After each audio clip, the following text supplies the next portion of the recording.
मान्य सदस्यगण, अब सभा में रेल मंत्रालय से संबंधित अनुदानों की मांग संख्या 85 को चर्चा तथा मतदान के लिए लिया जाएगा। सभा में उपस्थित जिन माननीय सदस्यों के रेल मंत्रालय से संबंधित अनुदान की मांग पर कटौती प्रस्ताव परिचालित किए गए हैं, यदि वे अपने कटौती प्रस्ताव प्रस्तुत करना चाहते हैं तो 15 मिनट के भीतर सभा पटल पर पर्चियां भेज दें जिनमें उन कटौती प्रस्तावों की संख्याएं लिखी हो जिन्हें वह प्रस्तुत करना चाहते हैं।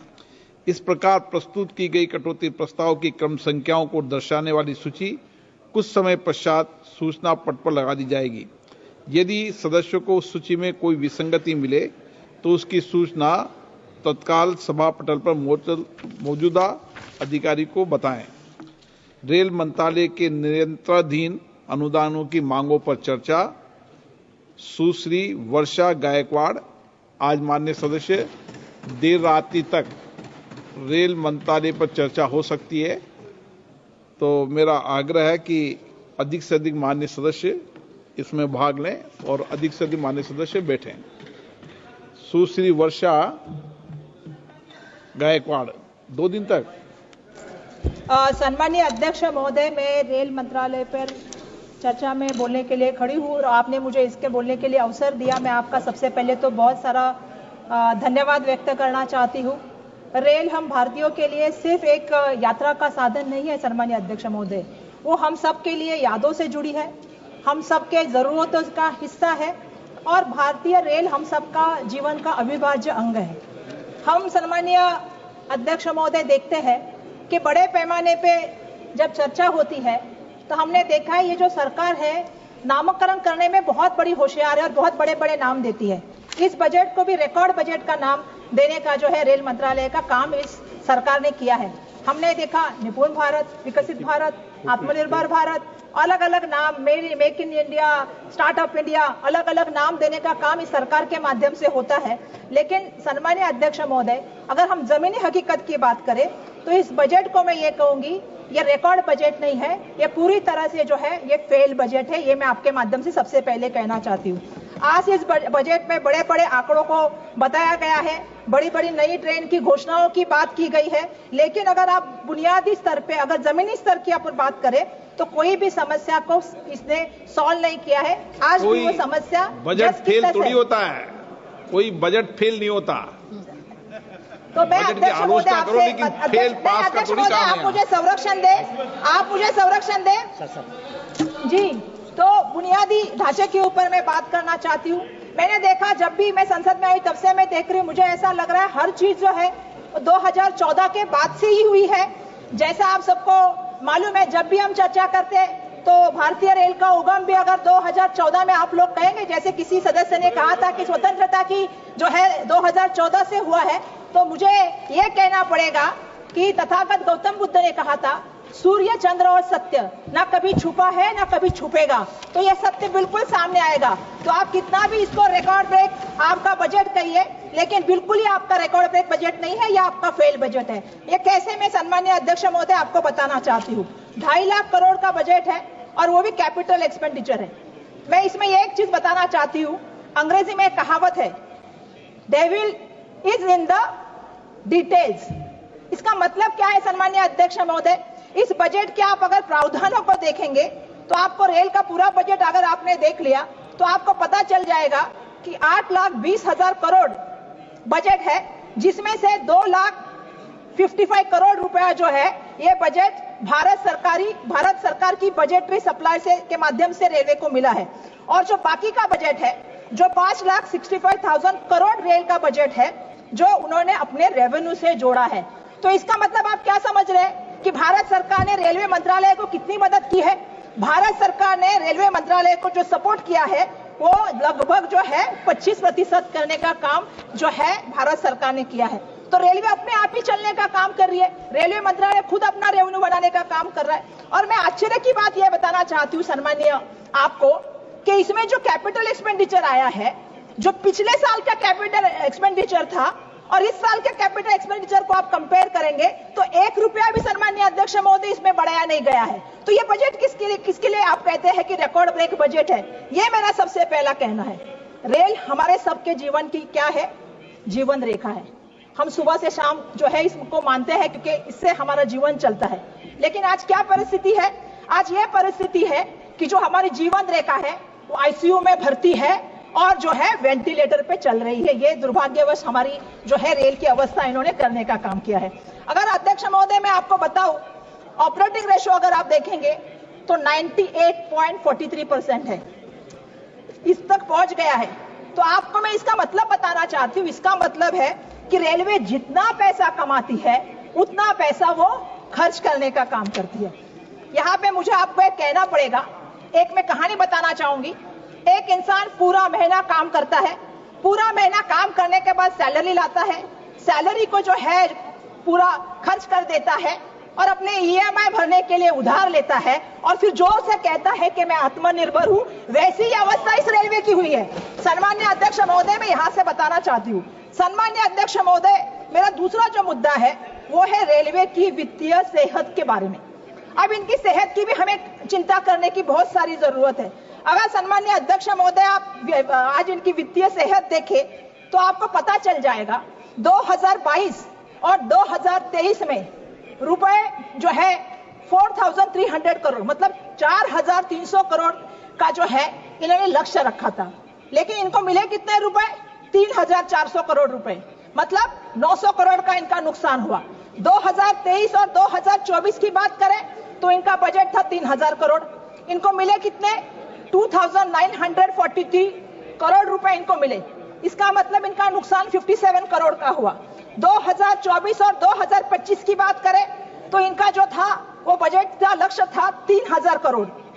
ये जनवरी 2025 तक ये 760 मतलब 767 करोड़ का हो गया, मतलब 767 करोड़ का हो गया है। तो आप समझ सकते हैं ये साल का इनका जो लक्ष्य है 2025 का 26 का, ये उनका लक्ष्य 3,000 करोड़ का है। अगर आप पिछला रिकॉर्ड पर देखें तो ये हर बार नुकसान में गए हैं, हर बार इनकी कमाई जो है वो गिरी है। तो मेरा इनसे ये सवाल है कि ये चमत्कार कहां से होने वाला है? ये अचानक ऐसी कौन सी जादू चलने वाली है कि इनके बजट में जो है ये पैसा जो इन्होंने लक्ष्य रखा है ये पाने वाले हैं? क्या ये रेल मंत्रालय खुद कमाने वाला है या ये रील के माध्यम से होने वाला है? हम रील देखते सम्माननीय अध्यक्ष महोदय रेलवे डिपार्टमेंट की। अब मैं इनकी जरा रेलवे की कमाई की हाल भी आपको बताना चाहती हूँ। सम्माननीय अध्यक्ष महोदय, रेलवे की जो कमाई है 2025 और 2026 में कुल अनुमानित राजस्व रुपए 3,041.31 करोड़ की है। अगर पिछले 3 साल में अगर सम्माननीय अध्यक्ष महोदय आप देखें तो ये 3,041.31 करोड़ उसी दाम पे स्थिर है सम्माननीय अध्यक्ष महोदय। इसमें सबसे क्या है, इसमें यात्री किराया देते हैं। यात्री कितना किराया देते हैं सम्माननीय अध्यक्ष महोदय? 92,800 करोड़ रुपए। लेकिन इनकी सबसे बड़ी आमदनी कहां से आती है? ये सबसे बड़ी आमदनी आती है माल ढुलाई से।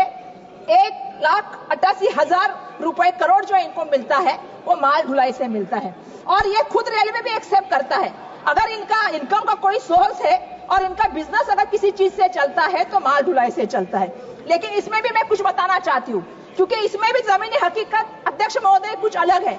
जमीनी हकीकत ये है, अगर आप देखेंगे तो रेलवे का जो फ्रंट ट्रैफिक का जो 1951 अगर आप देखेंगे तो 85% का था। 1991 में 85 से वो 60% तक आ गया। 2022 में वो 60% से 27% पे आ गया। मतलब अगर आप देखोगे तो आज माल ढुलाई की भी जो है उन्होंने पूरा मुंह मोड़ लिया है रेलवे से। वो भी सोच रहे हैं कि सड़क का परिवहन अच्छा है, जल का परिवहन अच्छा है, लेकिन रेलवे का परिवहन अच्छा नहीं है।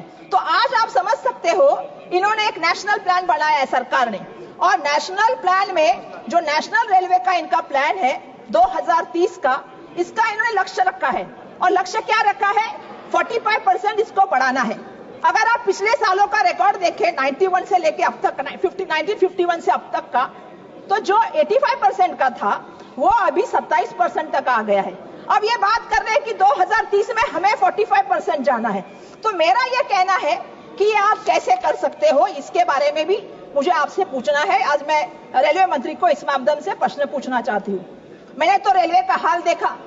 रेलवे का हाल तो आजकल ऐसा चल रहा है कि हम देख रहे हैं कि वह अकेली दौड़ रही है, फिर भी दूसरे नंबर पे चल रही है। तो यह परिस्थिति की रेलवे की लाने का काम केंद्र सरकार ने किया है, यह मुझे यहां से कहना पड़ेगा। पिछले 11 सालों में मैंने एक देखा है, पिछले 11 साल का मेरा अनुभव यह रहा है कि सरकारी कंपनियां को घाटे में दिखाओ, घाटे में दिखा के आहिस्ता आहिस्ता बंद करो और आहिस्ता आहिस्ता अपने मित्रों के हाथों में दो। ये मित्रों की सरकार जो बन के आई है, उसके मामले में मुझे ये भी कहना है कि अगर कैग का रिपोर्ट आप देखोगे तो आपको पता चल जाएगा अध्यक्ष महोदय कि कैग ने क्या कहा है। रेलवे ने जो है 2604 करोड़ का घाटा झेला है। 2604 करोड़ का घाटा, ये आपको समझना पड़ेगा, क्योंकि आहिस्ता आहिस्ता घाटा करके, और मैं बताना चाहती हूं 3200 करोड़ के कर्ज के प्रति जो है इन्होंने ब्याज दिया है, अतिरिक्त ब्याज। वो ब्याज कितना है अतिरिक्त सन्मान्य अध्यक्ष महोदय? वो ब्याज दिया है 834 करोड़ .72 रुपीस करोड़। तो मेरा सवाल ये है कि आहिस्ता आहिस्ता घटा रहे हैं, अतिरिक्त ब्याज दे रहे हैं, तो क्या सरकार सोच रही है कि इसको प्राइवेट सेक्टर में बना दिया जाए? देखिए, हमारा अनुभव ऐसा रहा है कि BSNL खत्म हो गई, MTNL खत्म हो गई, एयर इंडिया खत्म हो गई, एयरपोर्ट खत्म हो गए, पोर्ट खत्म हो गए, आहिस्ता आहिस्ता करके सब मित्रों को गए। आने वाले दिनों में रेलवे भी जो है वो मित्रों को जाएगी क्या? और इसको हम ये भी कह सकते हैं कि ये निजी हाथों में बेची जाएगी क्या? ये भी तो एक बड़ा षड्यंत्र इस माध्यम से नहीं है ना? ये मैं यहाँ पे अध्यक्ष महोदय आपके माध्यम से पूछना चाहती हूँ। अध्यक्ष महोदय, मैं कहना चाहती हूँ, ट्रेन हमारे लिए सिर्फ एक धातु नहीं है, ट्रेन हमारा दिल है, तेल हमारी धड़कन है, और ट्रेन हमारी जान है, रेल हमारी जान है। आज अगर हम बात करें, एक गांव से मजदूर दूसरे गांव में अपने परिजनों को छोड़ के जाता है ट्रेन के माध्यम से अपने पेट पालने के लिए। अगर छात्रों की बात करें, एक छात्र अपना गांव छोड़ के पढ़ने के लिए जाता है। अगर हम बात करें यात्रियों की, तो मैं बताना चाहती हूँ कि लोग आज त्योहार में अपने घर परिवार से मिलने के लिए ट्रेन का इस्तेमाल करते हैं।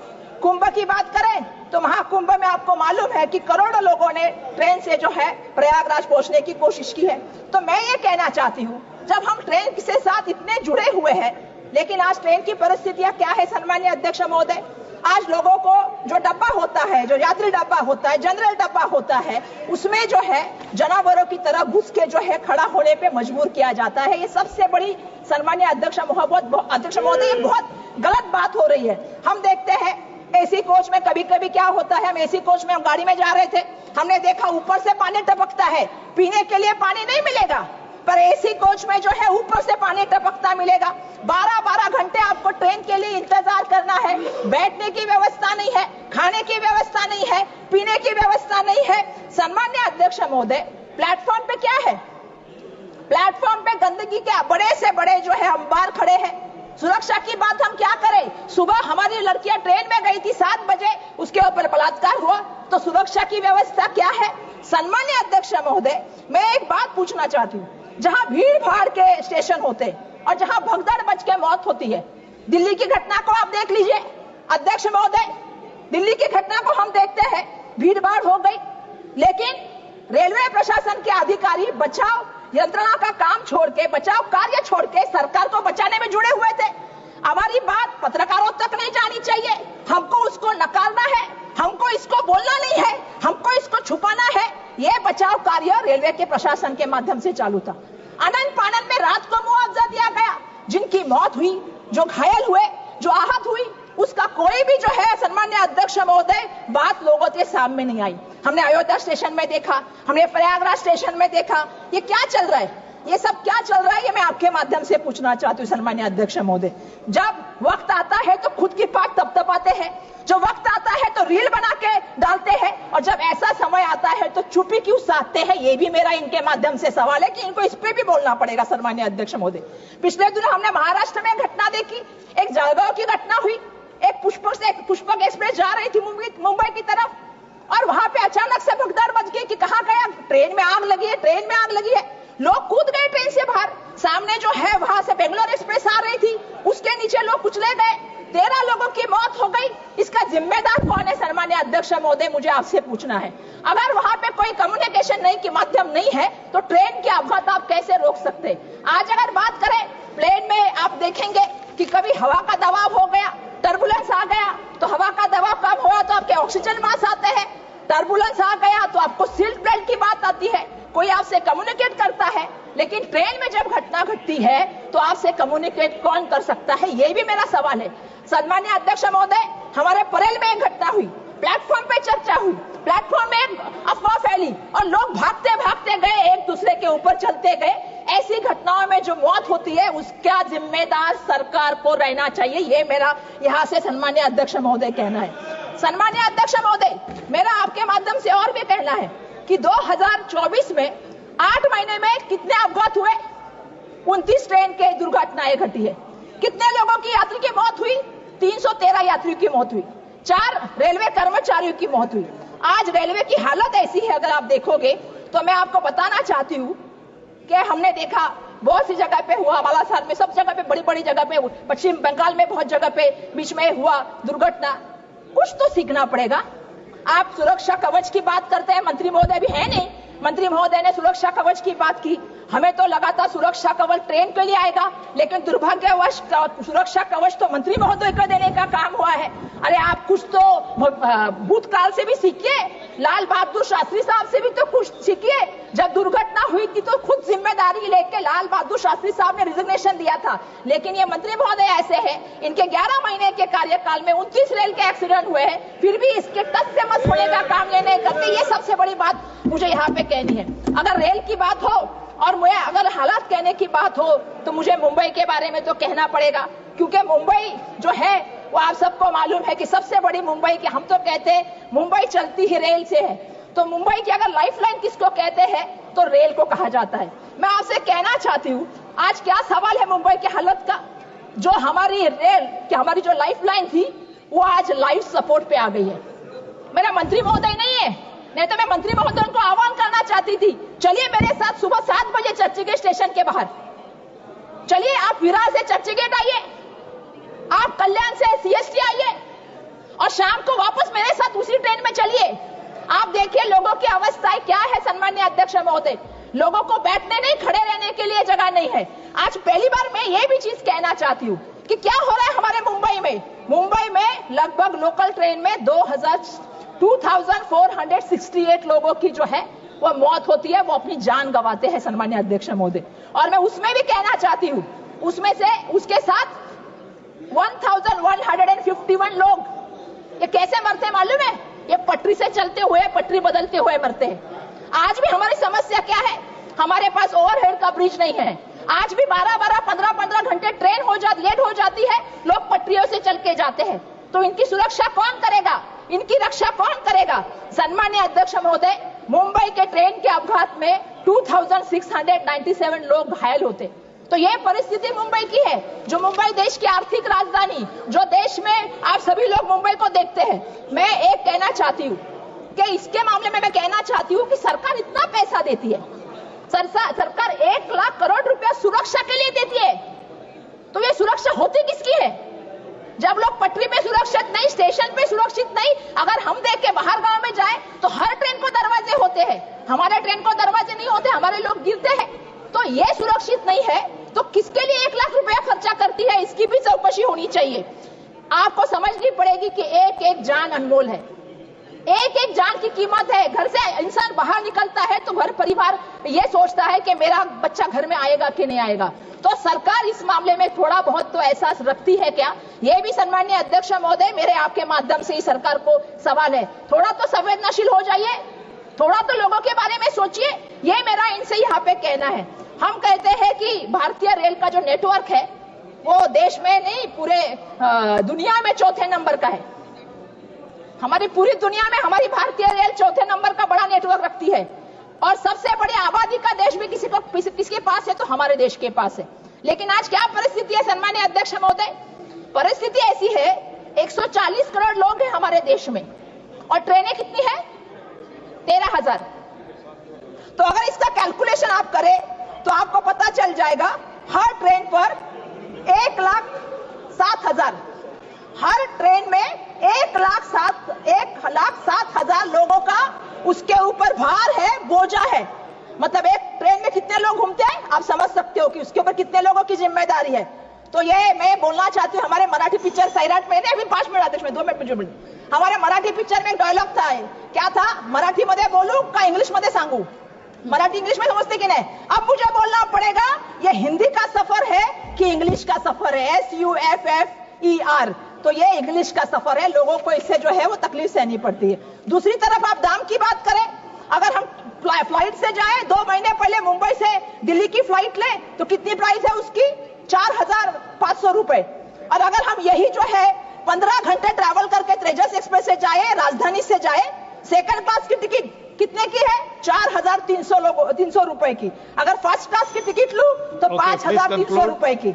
अरे मैं पहला वक्ता हूं, मुझे बोलने तो दीजिए। बहुत लंबी सूची है, बहुत लंबी है। तो मैं इतना ही कहूंगी, इसका मतलब है कि 6 गुना आप आमदनी लेते, 6 गुना आप टाइम लेते हो। एक मिनट खत्म करूंगी, 1 मिनट प्लीज। 1 मिनट में फिनिश कर दूंगी।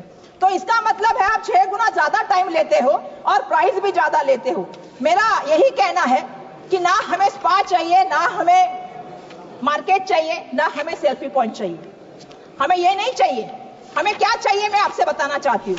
हमें चाहिए स्वच्छ टॉयलेट, पानी, स्वच्छ अच्छा भोजन और सुरक्षा और टाइम की पाबंदी। ये हमारी सबसे बड़ा कहना है। स्टेशन के बाहर हमें चाहिए एम्बुलेंस।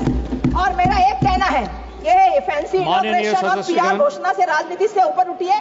और मैं आखिर में नियम 377 के अधीन सभापति ने I gave the bell twice, please understand, and I've given 20 minutes. Okay, last 30 seconds, please complete. Sir मैंने कुछ Please conclude. सर मैं अपना भाषण एक शायरी के साथ समाप्त करूंगी, क्योंकि वंदे भारत क्या है, वंदे भारत शताब्दी उसी की बात है। तो वंदे भारत पे मत आंको रेलवे की तस्वीर, वंदे भारत पे मत आंको रेलवे की तस्वीर। जनरल डब्बे की हालत देखो बहुत है गंभीर, सफाई सुरक्षा सुविधा सब अधूरी है यहाँ, झूठे प्रचार से नहीं बदलेगी रेलवे की तकदीर। धन्यवाद। माननीय